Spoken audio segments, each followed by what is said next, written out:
Africa Content TV. Ẹ sọ pé nǹkan méjì lẹ fẹ́ kí n ṣe.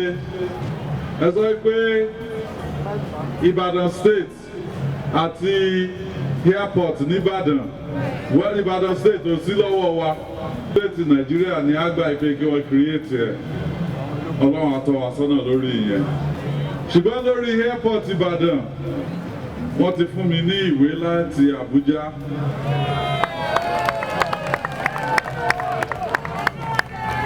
Ní ìjọ Tuesday, máa inaugurate àwọn tí wọ́n mójútó iṣẹ́ yẹn. Within 6 weeks, we will break the ground for the work that fẹ́ ṣe.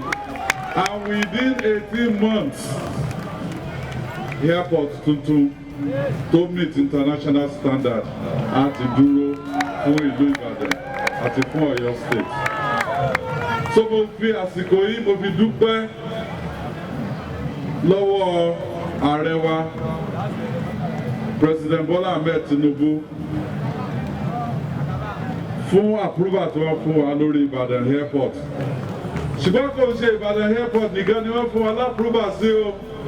Ṣé rí ibi tá a dúró sí ní èní yìí?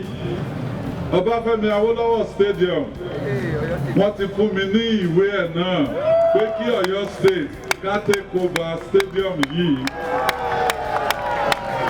So mo tún dúpẹ́ lọ́wọ́ President wa, President Bola Ahmed Tinubu.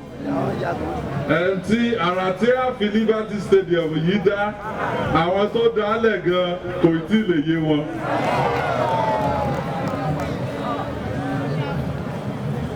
So mo kí gbogbo wa pé a kú ọdún, a kú ìyèdún, ẹ̀mí wa ṣe ọ̀pọ̀lọpọ̀ ẹ̀ láyé.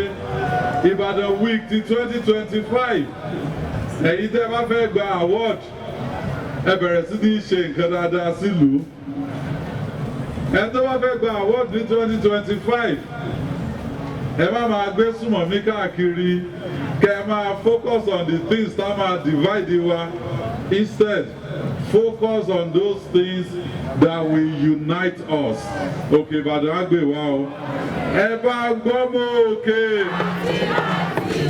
Ọmọ òkè dùn ún gbé, bábílẹ̀ ní àrìnlọ́lá.